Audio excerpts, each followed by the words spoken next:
Presiden Ukraina Volodymyr Zelensky menyerukan agar PBB segera menjatuhkan hukuman kepada Rusia.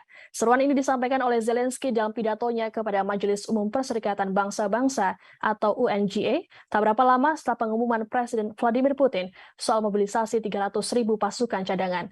Menurut Zelensky, Rusia telah melakukan kejahatan kepada Ukraina.